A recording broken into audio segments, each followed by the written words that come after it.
Kita mulai ya. Coba kamu hitung. Bisa. 1, 2, 3. Selamat pagi semuanya. Pagi. Ya, baru sekali sudah langsung duduk sesuai dengan kelompok kemarin ya. Jadi hari ini kita tetap akan membahas tentang esai. Namun ada baiknya sebelum memulai pembelajaran seperti biasa, silakan ketua kelas disiapkan dulu. Kemudian akan dipimpin doa oleh Angel. Berdiri.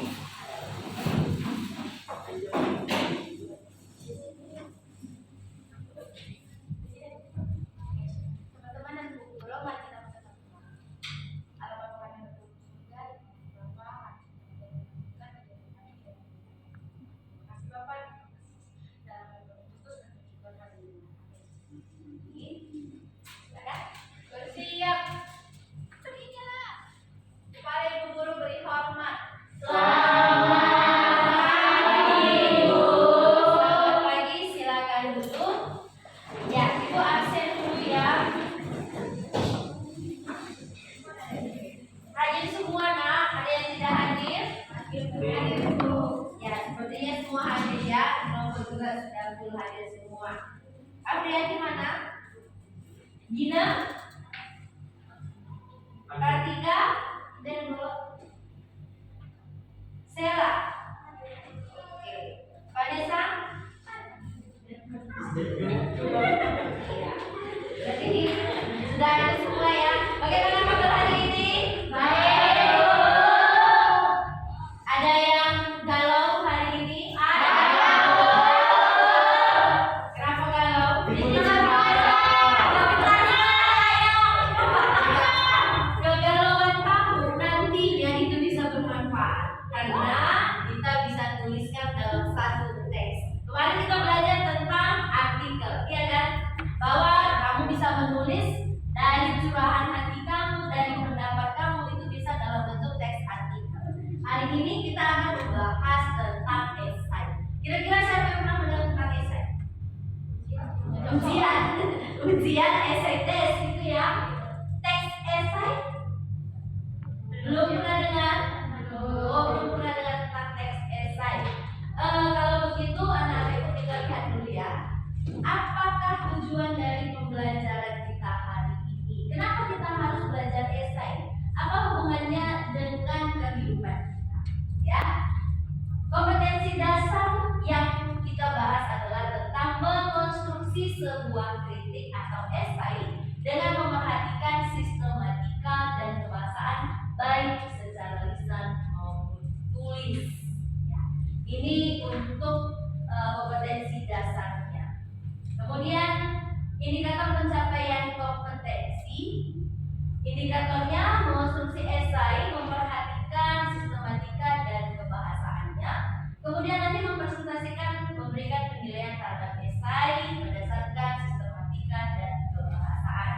Tujuan dari pembelajaran kita hari ini adalah menganalisis sistematika, struktur dan kebahasaan esai dan mengonstruksi. Mengonstruksi berarti nantinya kalian akan menulis satu esai, satu contoh esai. Itu untuk hari ini. Untuk menambah semangat kita, boleh sekali lagi meminta berdiri. Oke, kita bernyanyi dulu ya. Sepertinya tadi sudah sarapan dulu dari rumah. Tahu lagu Garuda Pancasila? Tahu. Nanti kita Garuda Pancasila kalian seperti ini ya menyanyikannya. Garuda Pancasila, tangan kanan ya. Oke, kita nyanyikan.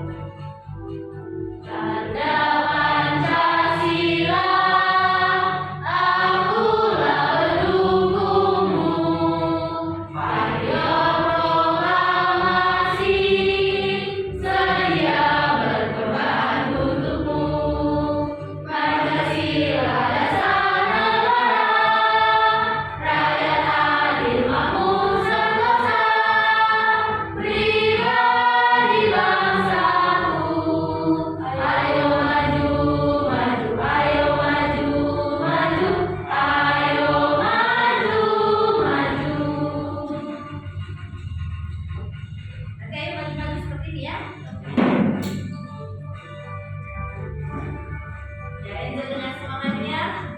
Iya. Tanda Pancasila, akulah pendukungmu. Patriot proklamasi, sedia berkorban untukmu. Pancasila dasar negara, rakyat adil makmur sentosa, pribadi bangsaku. Ayo maju, maju, ayo maju, maju, ayo maju, maju. Oke, silakan kembali.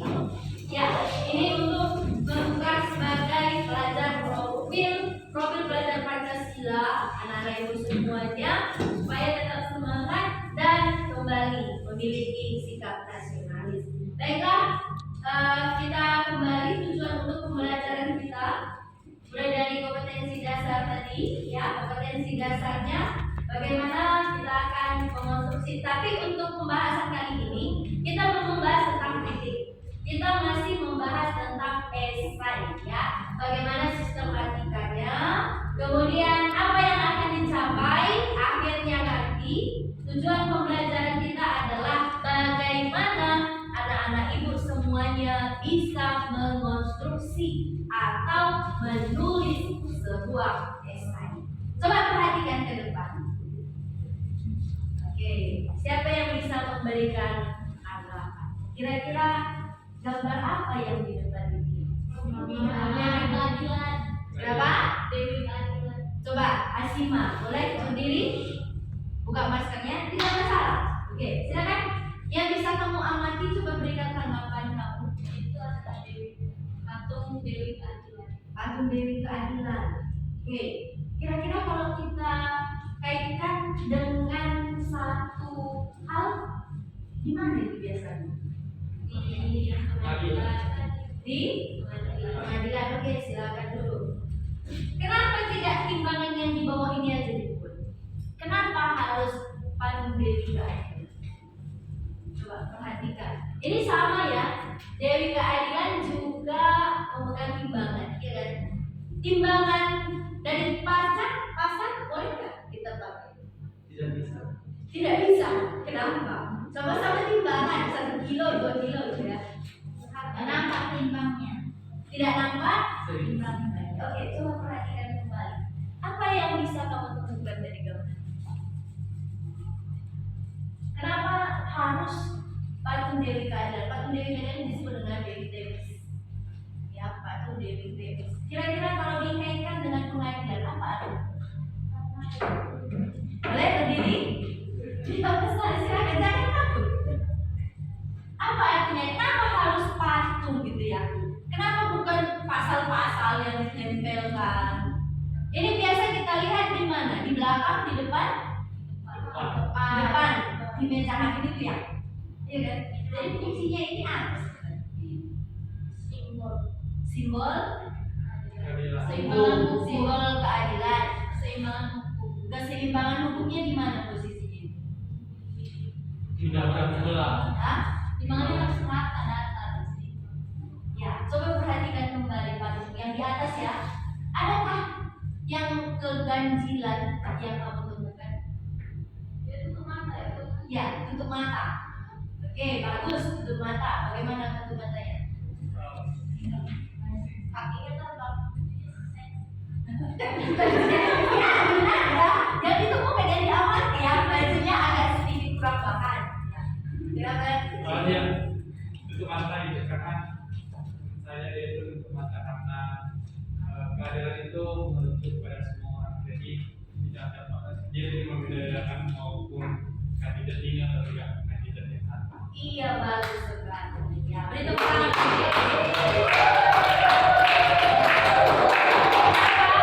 Kenapa bukan timbangan kilo yang ada di pasar? Ya kan? Karena itu kan hanya 1. Kenapa harus ditutup mata? Saudara sendiri kalau salah harus diadili, gitu ya. Harus diadili dulu, jangan langsung dihukum dulu. Salah atau tidak, gitu ya. Kemudian timbangan sama seperti yang disebutkan tadi. Harus nampak. Kalau banget gitu ya. Ini artinya. Oke, bagus sekali jawabannya. Baiklah anak-anak ibu, ibu akan tampilkan satu video. Kira-kira apa yang akan kita bahas hari ini? Apa hubungannya dengan timbangan? Apa hubungannya dengan gambar yang sudah kalian amati tadi? Ya, oke, sebentar.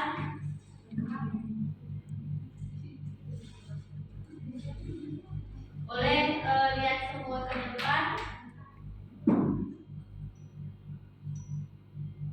Bisa dengar suaranya? Sudah.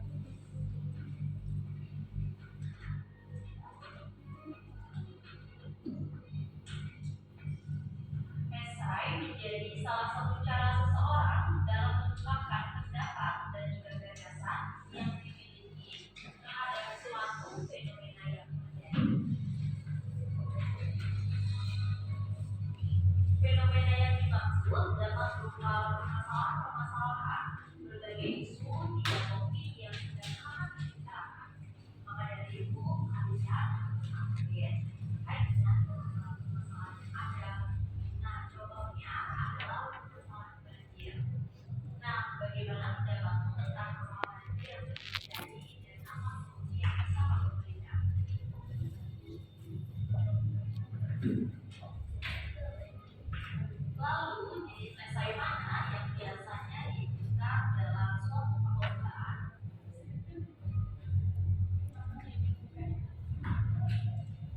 Yang pertama yaitu esai ilmiah.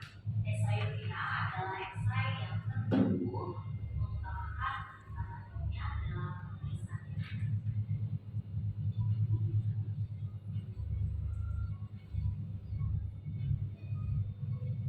Yang kedua adalah esai populer.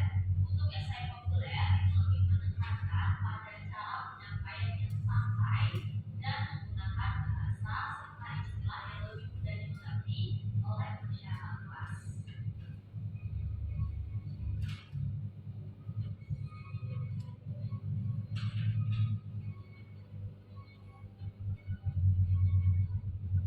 Berikut adalah struktur sebuah esai jika digambarkan dalam sebuah folder. Nah, untuk bagian roti di atas itu kita bisa utamakan di gambar. Untuk bagian daging, sayur dan lain sebagainya itu bisa menjadi bagian isi dan bawahnya itu bisa menjadi bagian kulit. Untuk di pendahuluan sendiri itu berisi penjelasan terkait dengan isu atau masalah yang ingin kamu selesaikan atau yang kamu angkat nih. Namun pada bagian isi sendiri itu berisi terkait dengan gagasan-gagasan yang kamu ajarkan untuk menyelesaikan permasalahan yang ada. Atau pada bagian isi berisikan solusi yang kamu tawarkan dari permasalahan yang sudah kamu tulis pada bagian pendahuluan sebelumnya. Oke, coba perhatikan dulu semuanya ke depan. Jadi bagian isi. Bagian yang ketiga adalah penutup. Nah, pada bagian ini itu berisi tentang kesimpulan yang berlaku keseluruhan karya esai secara singkat, padat, dan juga jelas. Jadi usahakan tulisan esai kalian dari bagian pendahuluan itu sudah disimpulkan secara jelas. Jadi jika orang membaca kesimpulannya saja itu sudah paham tentang apa sih isi dari tulisan esai kalian. Jika dilihat secara sederhana, esai itu berisi fakta dan opini yang dirangkai dalam bentuk sebuah tulisan yaitu karya esai tersebut.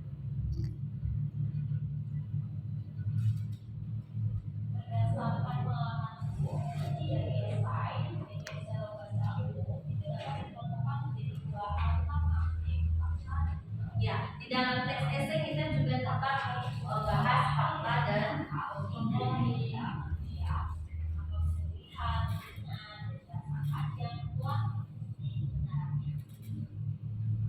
Segala hal yang berkaitan dengan fakta tidak bisa dibuat-buat atau dimanipulasi, seperti data-data dan peristiwa yang benar-benar terjadi, sehingga fakta memiliki sifat yang objektif.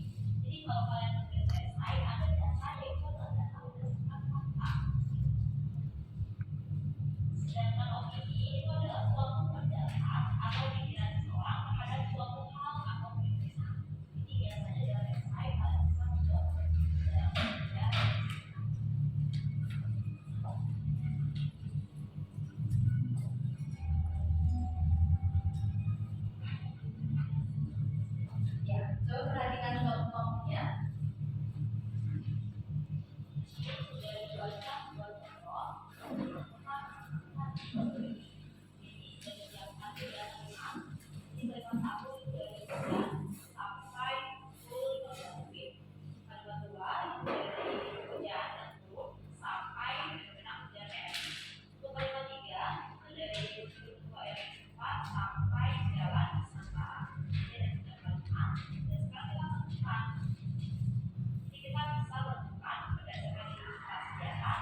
jika kalian fakta dan opini, ini kita bisa menemukan kalimat yang merupakan fakta dan juga perhatikan kalimat pertama termasuk komentar dapat diambil kalimat kedua termasuk sentilan dan tidak dapat dimanipulasi seperti jadinya banjir dan CMS pada Selasa tanggal 13, 24, April 2021 pukul 15 WIB.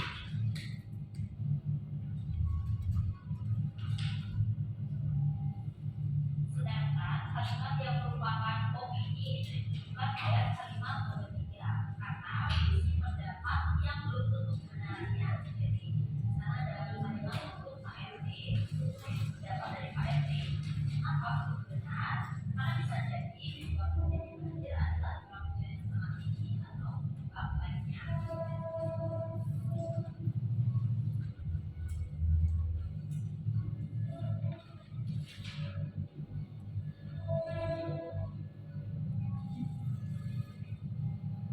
Jadi sebuah esai juga ini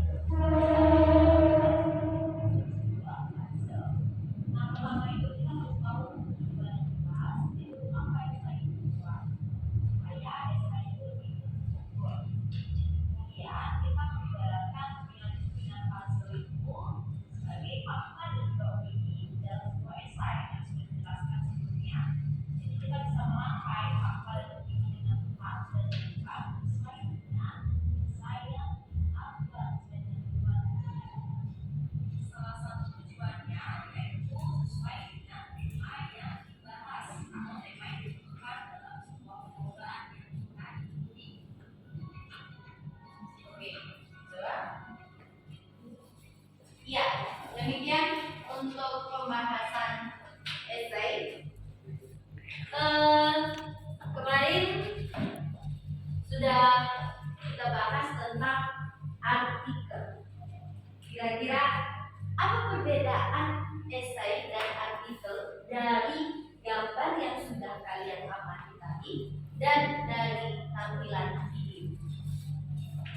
Apa perbedaan dengan teks artikel? Kalau kemarin kita sudah bahas perbedaan artikel dengan teks editorial. Apa perbedaan artikel dengan esai? Dari gambar yang kamu amati tadi, kemudian dengan video yang sudah ditampilkan. Kira-kira apa perbedaannya?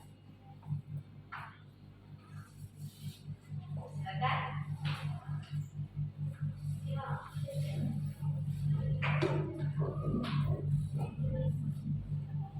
Silakan. Boleh? Perbedaannya? Glory, berdiri. Dari yang kamu tahu, Cynthia, apa? Dari gambar yang kamu amati tadi, boleh dikaitkan? Silakan. Asima, oke, silakan Asima berdiri. Esai lebih menampilkan ke sisi menganalisis atau mengevaluasi topik tersebut. Kalau artikel itu dia cenderung menampilkan sisi Subjektivitas. Oke, bagus. Ada pendapat yang lain? Ada pendapat yang lain? Dari yang kalian temukan tadi, yang dari kalian amati tadi, yang kalian perhatikan tadi, kira-kira apa itu esai? Kenapa kita harus membahas tentang diri? Oke, Ibu buat satu contoh judul.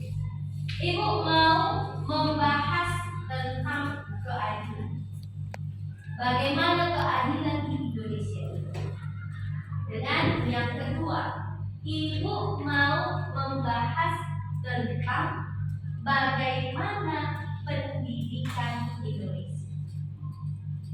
Kalau dikaitkan dengan pendapat Ibu sendiri, itu tepatnya di esai. Oke, Ibu simpan. Kalau mau Ibu buat pendidikan dan keadilan bagaimana supaya adil, itu dikaitkan ke Ibu ulangi. Kalau mau pendidikan Bagaimana gambaran pendidikan Indonesia yang mau Ibu tuangkan dengan pikiran Ibu, dengan data yang ada, tepatnya Ibu tulis artikel atau esai. Kenapa artikel? Karena kita disuruh memahami Ada pendapat, ada fakta. Oke, kalau mau saya tulis dalam bentuk esai, berarti saya tulis bagaimana? dianalisis dulu, Dianalisis, dievaluasi dulu, dianalisis dulu baru dievaluasi. Oke.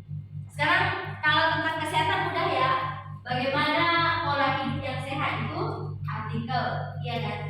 Itu kita bisa menulis dalam bentuk artikel pola hidup yang sehat. Minum banyak, tidur teratur, jangan begadang, itu artikel kan? Opini dari penulis bebas.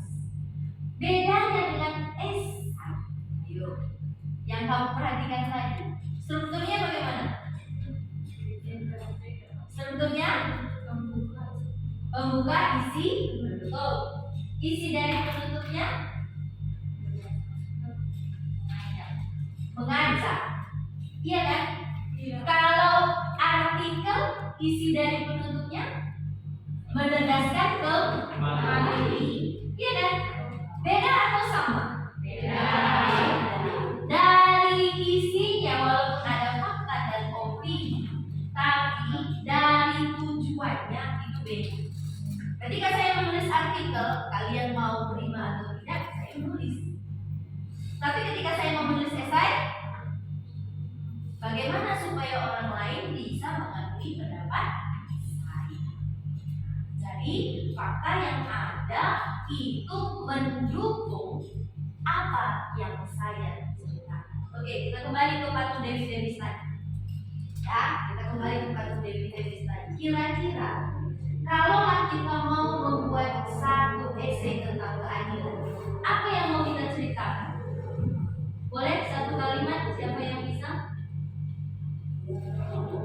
Kalau mau menceritakan tentang keadilan, saya mau menulis esai tentang keadilan. Ya, boleh silakan.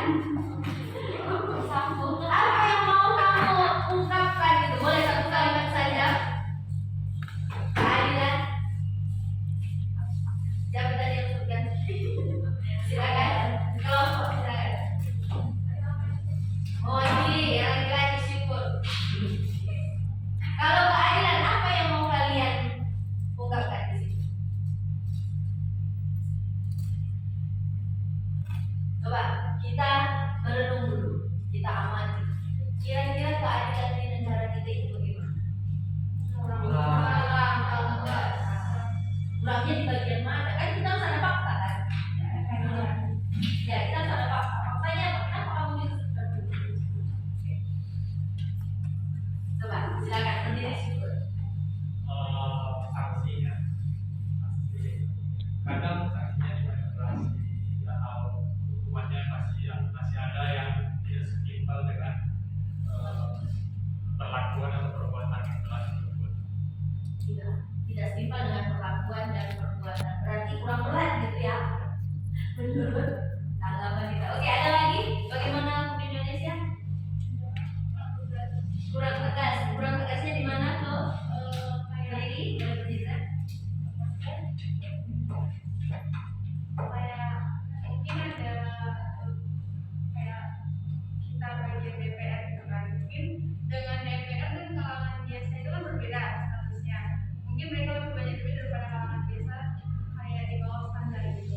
Tapi kalau misalnya kita lihat di beberapa media sosial, tempat penjaranya itu lebih enak di DPR daripada kalangan biasa gitu. Kayak mungkin kita bisa sebutkan salah satu ada mungkin kayak penjaranya itu lebih mewah, mungkin ada TV-nya yang khusus dibuat kayak VIP daripada kalangan biasa. Dan juga Iya, bagus sekali, jelas faktanya ya. Oke, ada lagi yang mau mengungkapkan? Silakan kasih mari. penyalahgunaan kekuasaan oleh pihak-pihak yang mempunyai kekuasaan lebih besar gitu. Misalnya kayak salah satunya dalam proses pengadilan gitu. Jadi karena dia mengetahui banyak tentang undang-undang, nah dia mau memanipulasi undang-undang tersebut.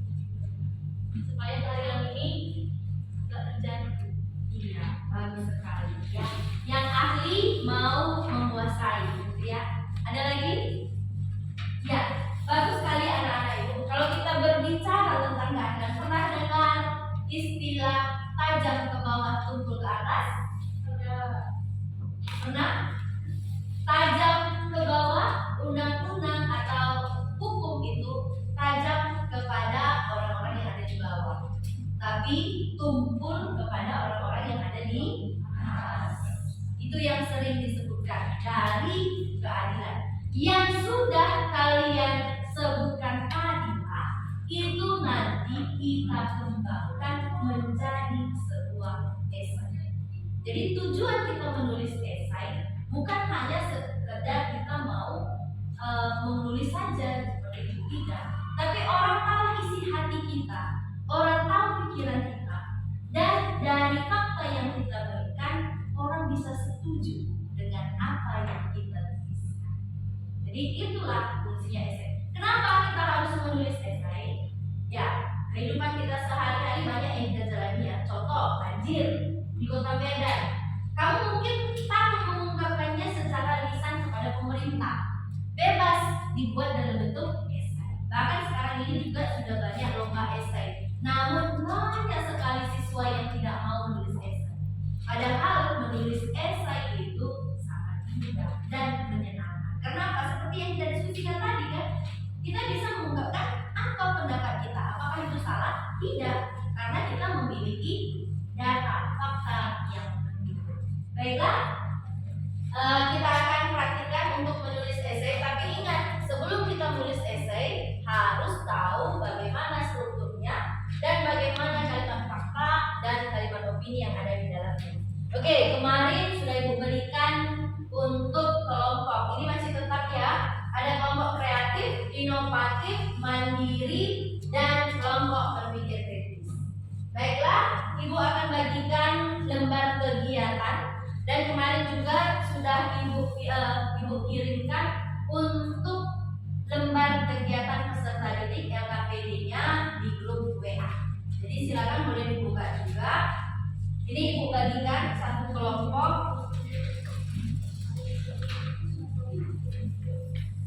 Ini silakan. Itu ada tabel, ada 2 esai yang ada di LKPD. Coba dilihat dulu. Boleh dibuka untuk hackernya, boleh dibuka. Kenapa? Oh iya, ini kelompok mana? Kelompok ini sudah pas. Kelompok mandiri. Oke, ini kelompok inovatif. Oke, mana tadi? Ada medianya? Ya. Silakan dilihat untuk LKPD-nya. Kira-kira ada yang belum kamu pahami? Kita buka dulu yang pertama. Ada di situ artikel, argumentatif, dan artikel yang berjudul perempuan. Ya, ada 2 artikel di situ. Coba perhatikan. Yang akan kalian kerjakan yang pertama adalah menentukan struktur dari kedua esai, ya, dari kedua esai. Strukturnya mulai dari bagian pembuka, isi, dan penutup. Ada 2 di sini tabelnya. Kemudian yang kedua, kalian akan menentukan kalimat fakta dan opini, ya, kalimat fakta dan opini. Dan yang terakhir akan menulis 1 contoh esai, ya. Contoh esainya itu bebas, bisa kalian pilih. Dan Ibu harapkan setiap kelompok tidak sama ya.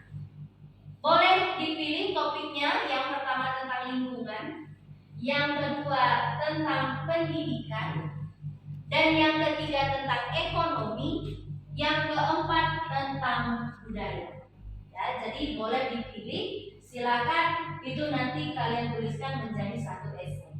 Tapi pertama sekali tentukan isi dulu tabel untuk struktur dan tabel untuk fakta dan opini.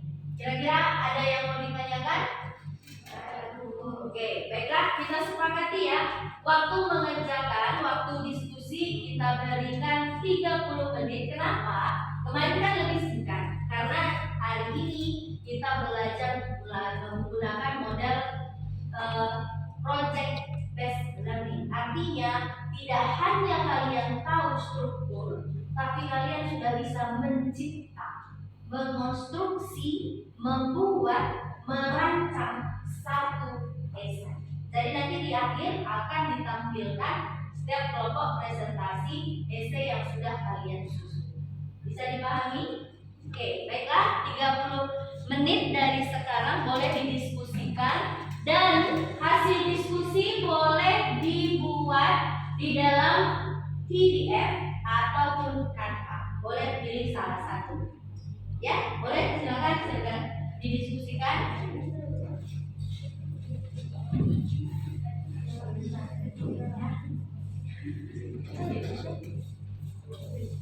Kalau ada yang kurang jelas boleh tanyakan Ibu.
Oke, ada kesulitan?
Oke, sudah dikirim semuanya. Lalu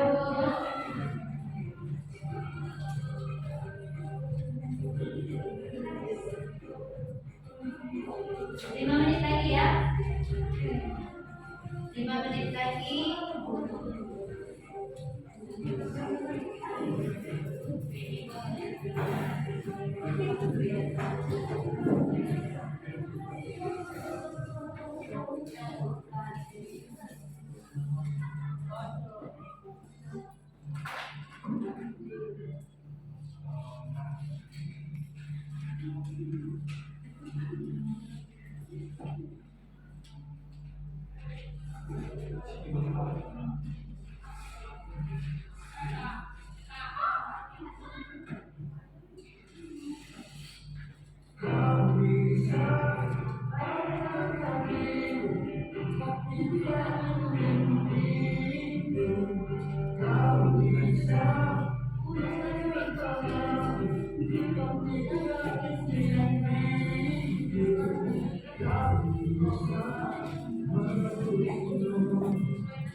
Ya, sudah bisa kita presentasikan?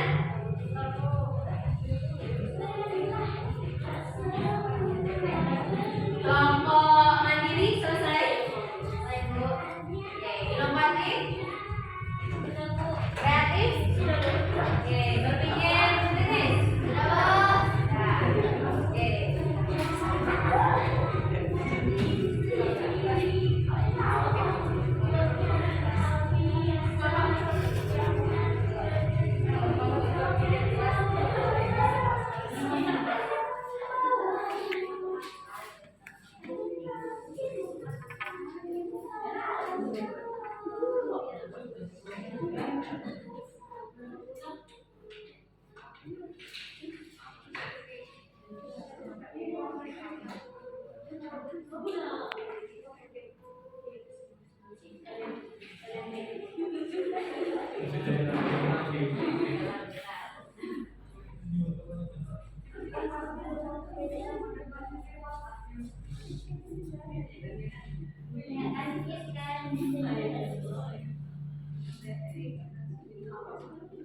Ya, baiklah, kita akan mempresentasikan hasil dari diskusi kalian.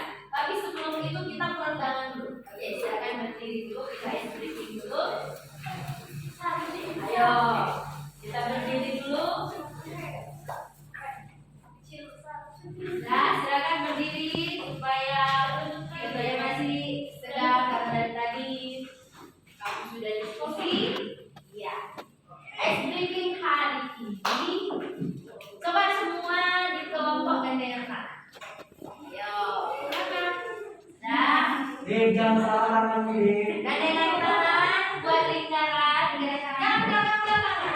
Nanti terjadi suatu hal, ya. Oke. Sudah?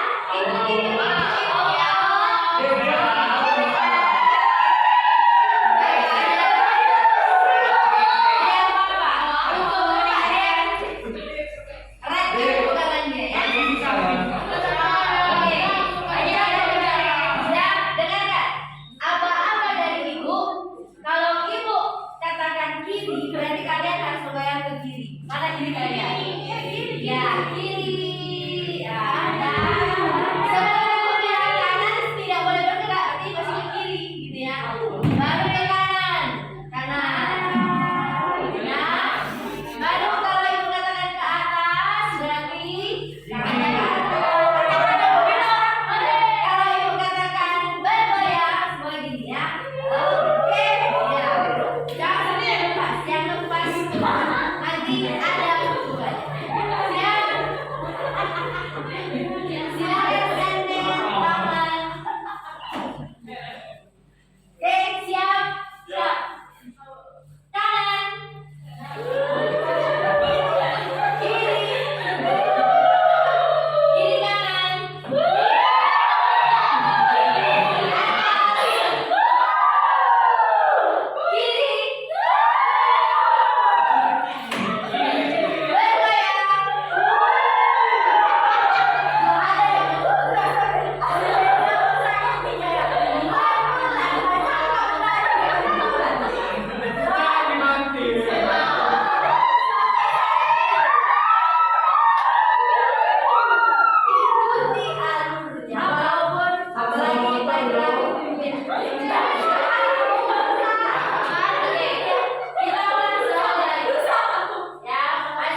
Anak ibu yang ganteng, silakan.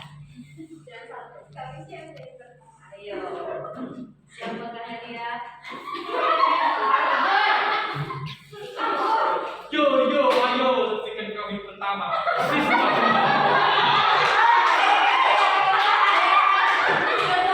Ini selalu menjadi yang pertama ya. Oke, silakan kembali ke kelompok. Silakan dibaca. Cukup. Nomor 1 udah, nomor 2 udah. Sekarang kami lah.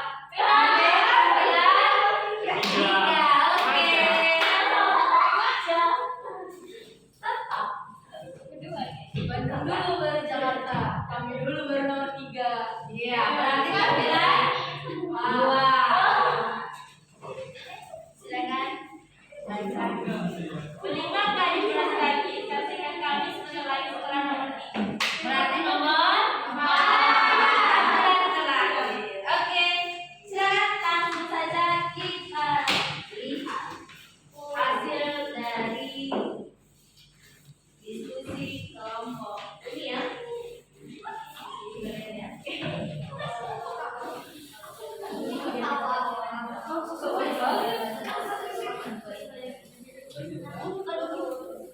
Oke, belajar dari kamu ya. Esai yang sudah mereka susun ini tidak semua yang suruh esai kamu tampilkan ya. Jadi kita lihat bagaimana dari fakta, bagaimana opini. Ini contoh esai yang sudah disusun. Oke, beri tepuk tangan dulu untuk silakan.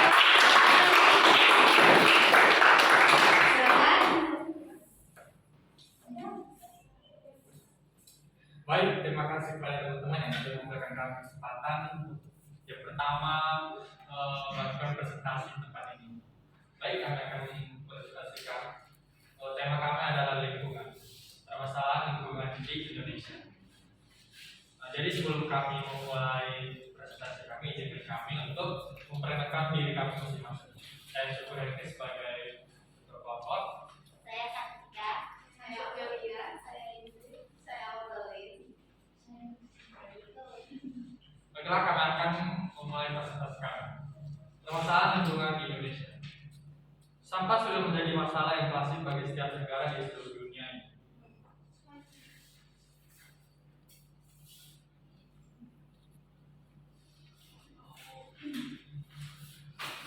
Hampir semua negara memiliki masalah dalam mengatasi timbunan sampah yang jumlahnya terus meningkat setiap hari. Masalah ini menjadi fokus utama karena berkaitan dengan kondisi lingkungan suatu negara. Oleh karena itu, saat ini banyak negara yang telah memulai program use and recycle atas sampah-sampah yang ada untuk menanggulangi masalah. Di negeri kita sendiri, sampah adalah permasalahan yang tak kunjung menemukan penyelesaian. Meskipun pemerintah kita juga melaksanakan program reuse dan recycle, namun permasalahan lingkungan dan sampah di negeri kita ini belum juga terselesaikan. Bahkan permasalahan di negeri kita ini menjadi kompleks dan menjelar ke berbagai segi lainnya, sehingga memperparah kerusakan lingkungan. Berikut adalah permasalahan yang memperparah kerusakan lingkungan di Indonesia. Permasalahan yang pertama adalah penebangan kayu liar. Indonesia memang terkenal dengan industri berbahan kayu yang bahkan populernya telah sampai ke tingkat dunia. Namun sayangnya bahan-bahan kayu tersebut diambil dari hutan tanpa memperhatikan kelestariannya, sehingga banyak hutan yang harus ditebang. Akibatnya, hutan menjadi gundul dan kehilangan fungsi-fungsinya. Permasalahan yang kedua adalah polusi. Indonesia dituduh sebagai salah satu negara yang bertanggung jawab dalam terjadinya global warming. Hal ini dikarenakan negeri kita memiliki tingkat polusi udara yang tinggi akibat dari banyaknya asap pabrik, kendaraan bermotor, dan lain masih banyak yang lagi yang dihasilkan. Permasalahan yang ketiga adalah kurangnya ketersediaan tempat pembuangan sampah. Tempat pembuangan sampah saat ini sudah tidak bisa lagi menampung jumlah sampah yang ada. Selain itu, keberadaan tempat sampah ini sering sekali menimbulkan permasalahan karena banyak warga setempat yang menuntut untuk memindahkan tempat sampah dari tempat mereka karena mengganggu. Permasalahan yang keempat adalah rendahnya tingkat kesadaran masyarakat dalam menjaga kebersihan. kebersihan. Hal ini bisa dilihat dari banyaknya sampah yang berserakan karena mereka malas dalam membuang sampah pada tempatnya. Mereka lebih memilih membuang sampah di sungai daripada di tempat sampah yang telah disediakan. Akibatnya, sungai jadi tercemar dan dapat mengakibatkan banjir. Berdasarkan penjabaran-penjabaran yang telah dibahas di atas, dapat kita simpulkan bahwa masalah lingkungan di negeri kita ini belum bisa terselesaikan, bahkan semakin kompleks dengan permasalahan-permasalahan seperti yang disebutkan di atas. Baik, sekian dari presentasi kami. Jika ada teman-teman yang ingin bertanya mengenai presentasi kami silakan kepada teman manajer kami silakan.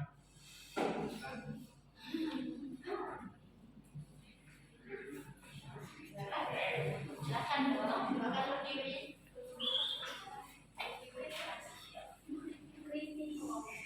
Tapi dari kelompok kritis,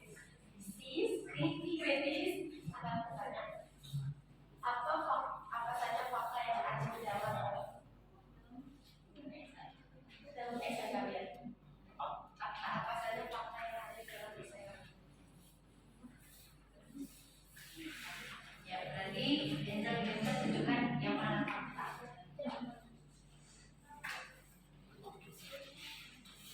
Apakah ada lagi yang ingin bertanya? Oke, kami akan menjawab pertanyaan dari Angel. Buka aja sih.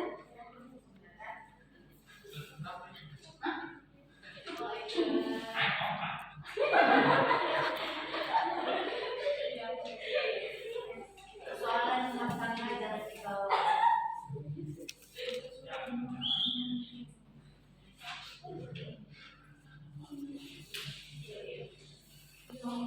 Kami dari kelompok mandiri akan menjawab pertanyaan dari peneliti kritis. Tolong didengarkan ya guys. Boleh lihat di maksud dulu. Yang ini terdapat bahwa rendahnya tingkat kesadaran masyarakat dalam menjaga kebersihan.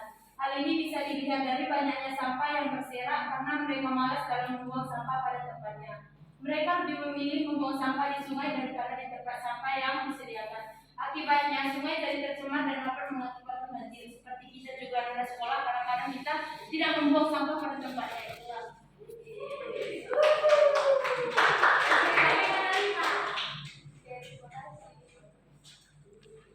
Baik, karena tidak ada lagi yang bertanya, kami akan menutup presentasi kami. Sekian dan terima kasih. Oke, terima kasih teman-teman.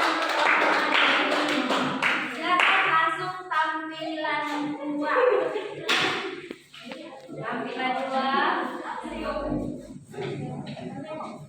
Ayo.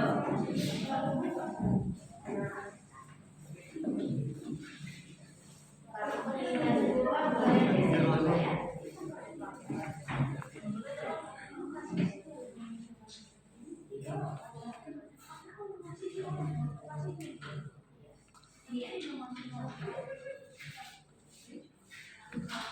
Silakan. Selamat pagi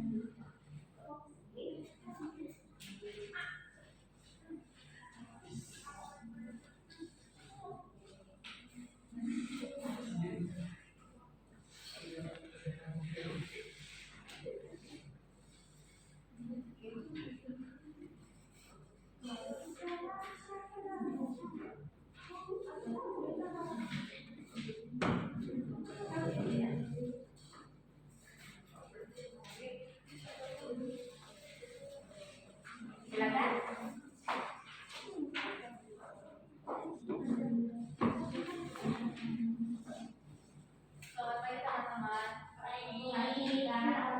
Kami dari kelompok 2 ingin membahas tentang peran pendidikan karakter dalam menciptakan pemuda ideal. Sebelum itu kami ingin memperkenalkan diri kami dulu. Perkenalkan, nama saya Cynthia. Nama saya Lina, nama saya Nova. Nama aku Delia. Peran pendidikan karakter dalam menciptakan pemuda ideal. Kehidupan pemuda bangsa beberapa tahun terakhir ini telah berada pada titik akhir. Kebanyakan dari pemuda lebih suka bermalas-malasan, terlalu banyak bermain, dan enggan bekerja keras. Jikalau ada pemuda yang gemar bekerja keras, itu pun hanya untuk sekedar memenuhi tuntutan gaya hidup yang bersifat konsumtif saja. Lebih banyak lagi yang hanya memikirkan dirinya sendiri. Sedikit sekali pemuda yang matang secara emosional, cerdas dalam berpikir, dan kaya dengan keimanan.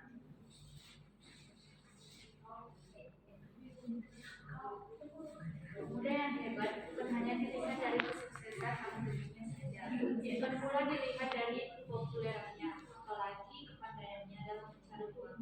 Semua itu adalah capaian semu bersifat pragmatis yang seolah menjadi prestasi besar yang telah berhasil mereka raih.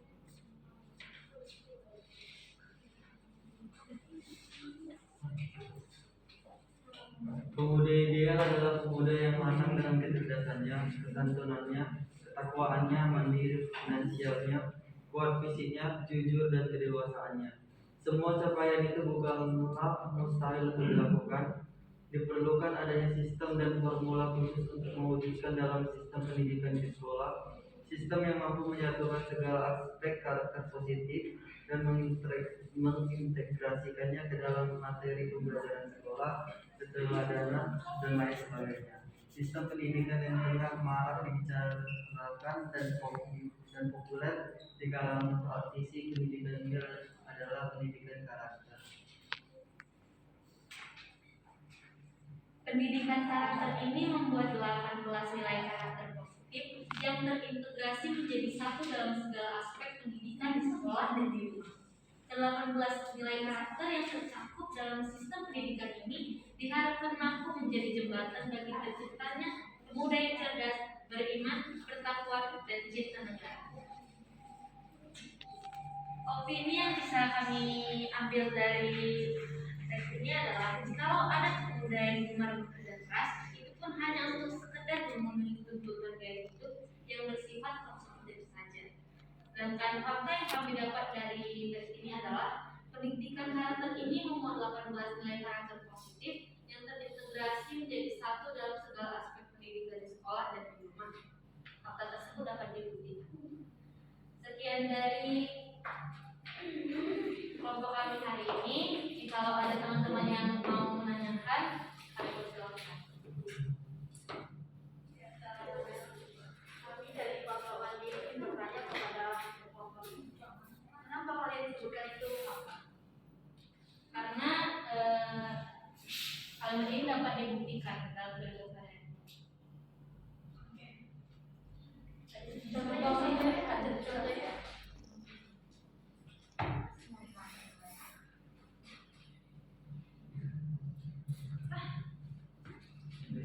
Contohnya, apa yang dibuktikan di situ? Iya. Kalau bisa dibuktikan, apa yang dibuktikan? Coba dibuka slide yang tadi dan di atas tadi. Kalimatnya itu kan? Oke, ya. Enggak, di bawahnya. Ya, ini tadi disebutkan ini sebagai faktanya. Apa yang bisa dibuktikan dari ini? Yang dapat dibuktikan adalah sistem pendidikan yang sudah diberikan. Contohnya kayak kita sekolah di kelas dulu. Ini kan sistem pendidikannya kita kalau telah Tuhan itu kan berarti beriman dan cerdas juga. Dan juga kita kan punya banyak nilai positif kayak jujur, kedewasaan, dan mandiri. Kita kan bisa melihat kehidupan kita sehari-hari. Kita pasti tahu lah dari diri sendiri.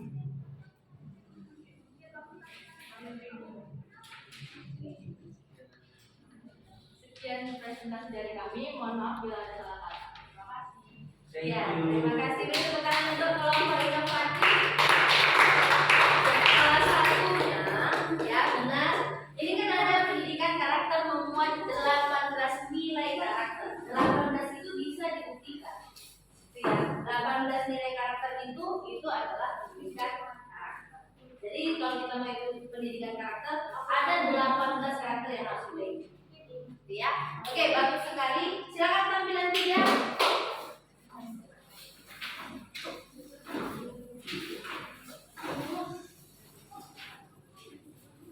Tampilan 3.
media sosial seperti Facebook, Twitter, Instagram, dan masih banyak lagi ternyata tidak digunakan sebagai tempat kita berkumpul atau berbagi dunia maya.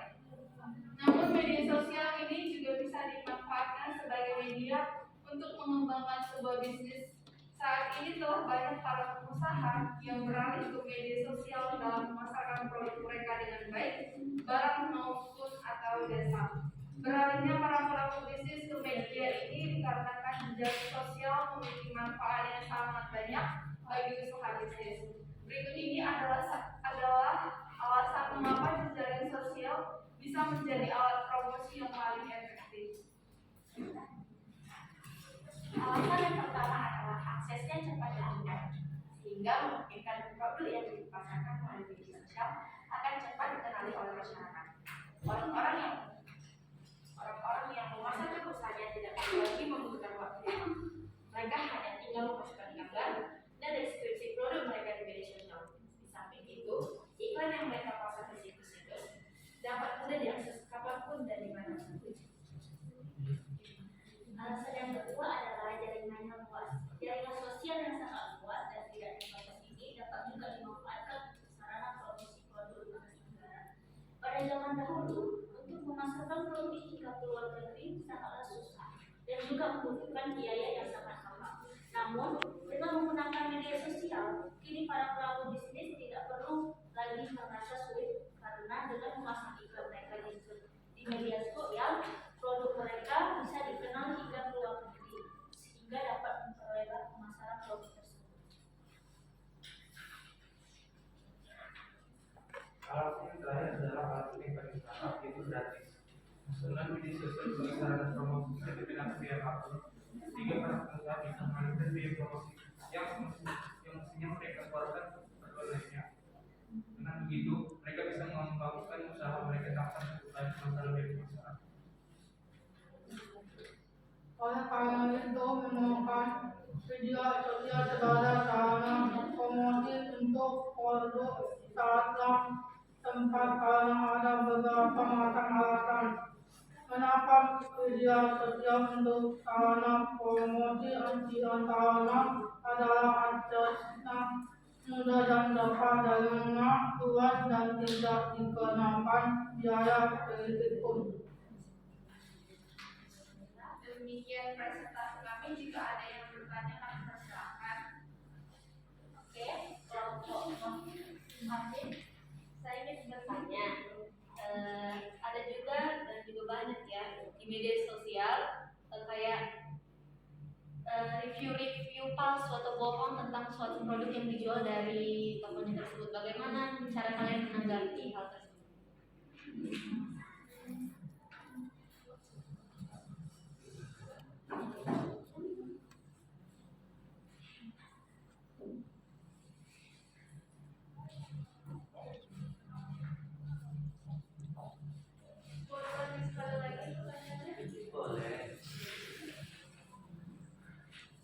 Banyak di media sosial yang membuat review-review palsu atau tidak sesuai dengan kondisi barang yang dijual sesungguhnya. Bagaimana cara kalian menanggapi hal tersebut?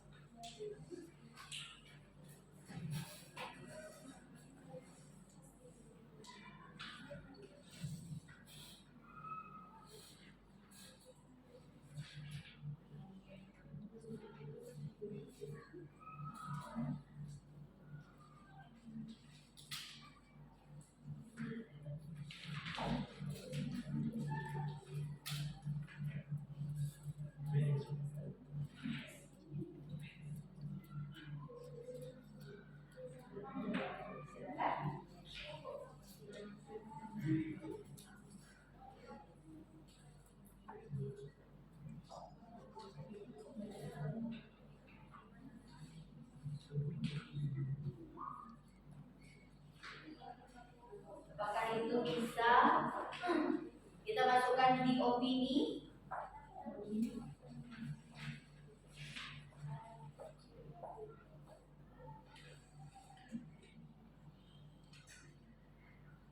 Bisa dimasukkan di opini?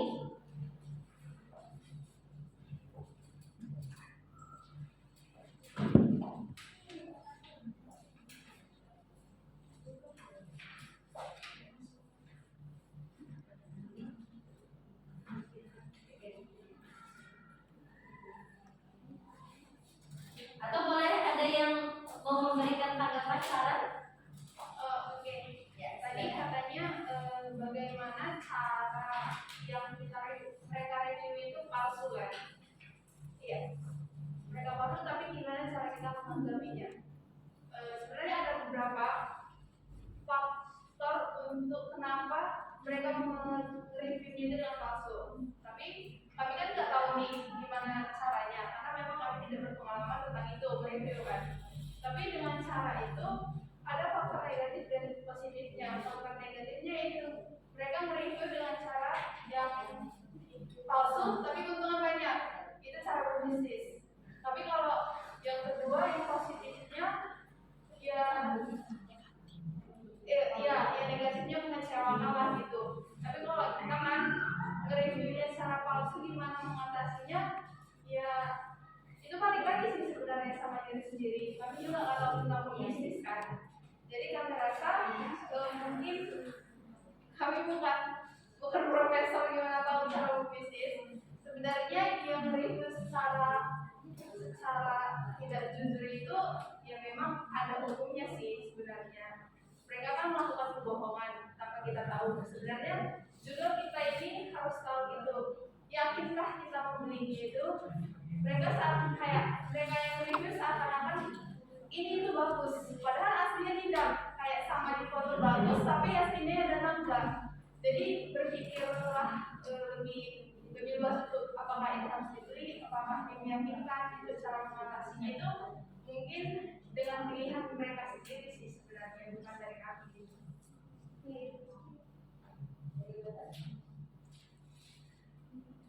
Ada lagi pertanyaan? Sekian presentasi dari kami. Terima kasih. Ya, beri tepuk tangan untuk kelompok berpikir kreatif. Dan pilihan yang terakhir, silakan. Ya, ini berbeda ya dari yang lainnya. Kalau tadi esai, ini mereka menampilkan apa yang menjadi struktur. Tadi kan di LKPD sudah ada ibu kirimkan ya. Oke.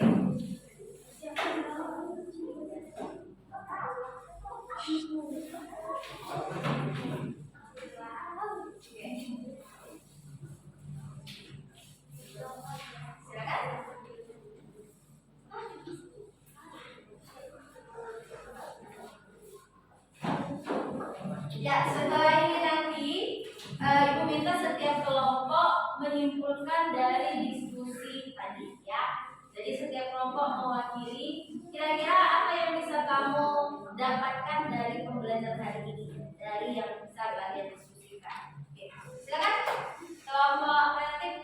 Selamat pagi teman-teman semuanya. Selamat pagi. Perkenalkan, kami dari kelompok kreatif akan mempresentasikan hasil kerjasama kami. Nama saya Stella sebagai ketua kelompok.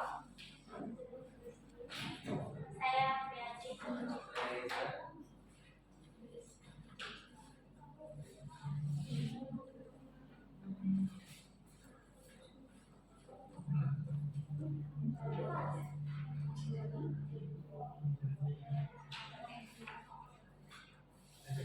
Dari kedua esai yang sudah kami baca, kami menemukan struktur untuk esai yang pertama. Strukturnya yang pertama orientasi atau pendahuluan. Akhir-akhir ini narkoba telah merajalela di seluruh kalangan, dimulai dari masyarakat bawah hingga masyarakat kelas atas. Lebih parahnya lagi, narkoba juga telah menjangkiti para penegak hukum di negeri ini. Menurut data Badan Narkotika Nasional atau BNN, jumlah korban yang disebabkan oleh barang haram tersebut meningkat hingga 2 kali lipat dari tahun sebelumnya.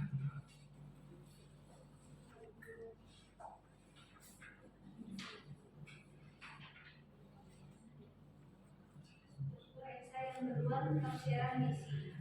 Jika pemerintah tidak menarik langkah nyata untuk membahas narkoba, maka akan mengancam masa depan.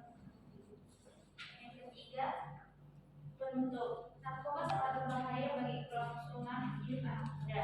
Hal ini dikarenakan narkoba dapat menghancurkan masa depan para calon penerus bangsa. Struktur esai yang kedua yaitu yang pertama orientasi atau pendahuluan. W.S. Rendra menyebut meski raganya telah memiliki, sukmanya selalu luput dari genggaman. Menilik dalam sejarah percintaan, diceritakan bahwa Halo merupakan perempuan pertama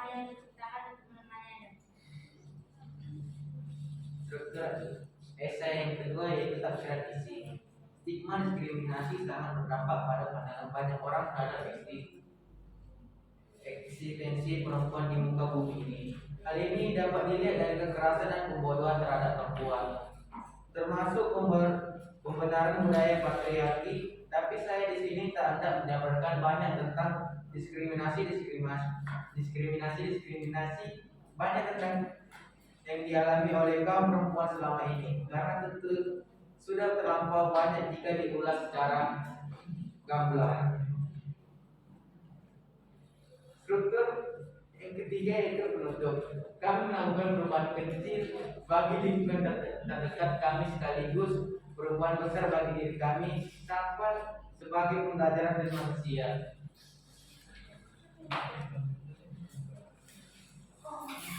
Sekian presentasi dari kami. Jika ada teman-teman yang ingin bertanya, kami silakan. Jika tidak ada yang bertanya, baiklah. Jika tidak ada yang bertanya, kami Aku bertanya. Bagaimana menutup diskusi? tidak ada pertanyaan.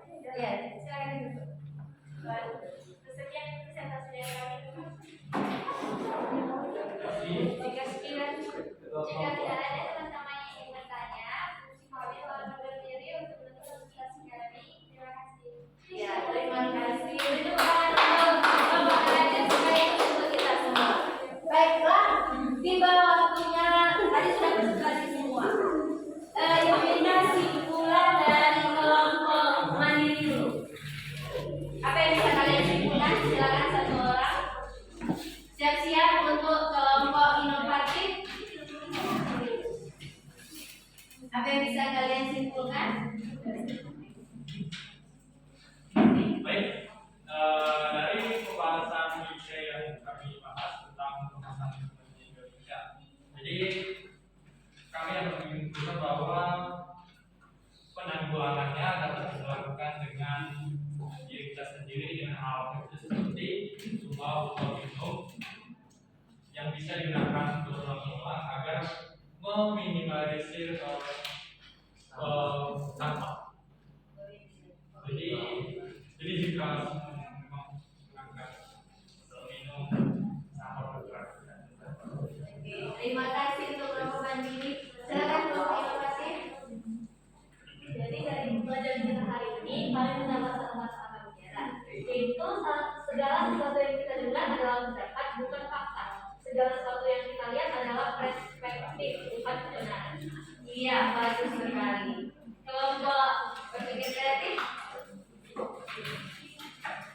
Dari manfaat media sosial di sini, sebaik-baiknya ada beberapa yang kita buat, kayak untuk review, kayak yang tadi Noah bilang, harus mereview kayak bagus apa yang dikira gitu kan, kayak itu bagus, tapi tidak semuanya enggak. Jadi ada kebijakan-kebijakan juga, karena kan itu ada fungsinya juga ya. Apapun kita gunakan media sosial itu dengan baik, mau itu dengan nonton atau berfoto atau yang lain-lainnya. Oke, terima kasih, bagus sekali. Yang terakhir, kelompok kreatif. Apa yang bisa kalian simpulkan?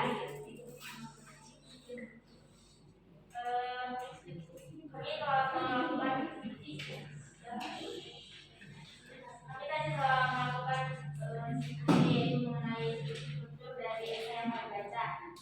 Dari kesimpulannya adalah dari teks artikel yang kami bahas kemarin sama dengan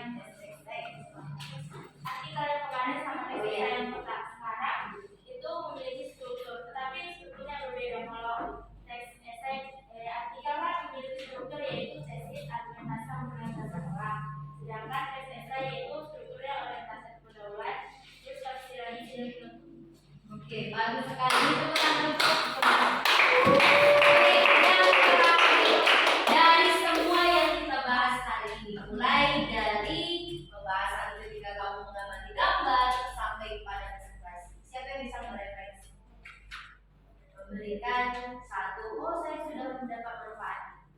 Kira-kira siapa? Bisa? Siapa yang bisa mereferensi? Oke, boleh Reza. Ada dua Reza di sini. Silakan.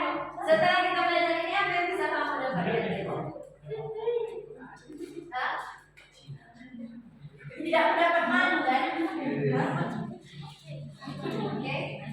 Atau dari kelompok mandiri ada yang bisa memberikan refleksi, kelompok inovatif dan kelompok kreatif. Siapa saja boleh. Ayo, silakan. Indri. Di pertama supaya Silakan kita dengarkan dulu refleksi dari Indri. Silakan Indri. Menghadapi permasalahan lingkungan sekolah, kita dapat merefleksi bahwa kebersihan lingkungan itu merupakan tanggung jawab setiap orang. Kalau lingkungan kita bersih itu, karena kalau kita mencerminkan kualitas hidup masyarakat dan menjamin kesehatan setiap orang, tentunya hidup di lingkungan yang bersih itu akan menjauhkan kita dari penyakit. Oke, terima kasih. Ya, itu refleksi dari diskusi. Refleksi dari pembelajaran hari ini. Kira-kira apa yang kamu dapatkan dari pembelajaran hari ini? Silakan simak. Dari 4 teks yang telah kita pelajari hari ini, kita melakukan refleksi adalah yaitu berusaha untuk menjadi tidak manusia yang berhasil, namun menjadi manusia yang berguna. Iya, bagus sekali. Beri tepuk tangan untuk semuanya. Jadi anak-anak ibu, untuk pembelajaran kita hari ini berbeda dari yang sebelumnya karena hari ini kita belajar tentang esai. Esai itu adalah buah pikiran, ya, hasil dari pendapat pribadi. Jadi esai itu bisa kita gunakan dalam kehidupan kita sehari-hari, khususnya yang suka menulis. Jadi jangan lagi kamu menulis hanya di kertas murah, atau mencurahkan isi hati kamu hanya di diary kamu, atau mencurahkan isi hati kamu hanya di dalam satu tulisan yang tidak dimuat. Hari ini kita sudah belajar teks editorial itu redaksi, tapi kamu bisa membuat mencurahkan pikiran pendapat dari apa yang kamu pikirkan, apakah tentang bangsa, apakah tentang pendidikan, apakah tentang sahabat, itu bisa dituliskan di esai. Jadi tidak hanya sebatas kita yang baca, orang lain bisa membacanya. Dan pastinya tujuan dari penulisan esai ini adalah bagaimana kita menjadi orang yang kritis. Tidak hanya lagi sebagai pembaca saja, tapi kita bisa menuangkan dari apa yang kita pikirkan melalui satu tulisan yang disebut dengan esai. Belajarlah menulis. Seperti pepatah mengatakan, tulislah satu yang berguna di atas batu, tapi tulislah yang tidak bermanfaat di atas air. Karena menulis di atas batu itu akan selalu diingat, menulis di air akan mudah dihilangkan. Terima kasih untuk pembelajaran kita hari ini. Ambil manfaatnya dan ibu inginkan kedepannya nanti masing-masing cobalah untuk menulis. Tidak usah panjang-panjang, tidak harus 5 halaman, tidak. Menulislah minimal apa yang bisa kamu pikirkan. Demikian untuk pembelajaran hari ini. Untuk pertemuan selanjutnya kita akan membahas kembali tentang teks, tapi bukan lagi esai, tapi teks kritik. Baiklah anak-anak ibu, untuk tugasnya semua nantinya silakan yang sudah diubah di Canva dan di PDF kirim ke ibu nanti beserta dengan esai yang sudah ditulis di kelompok. Baiklah, kita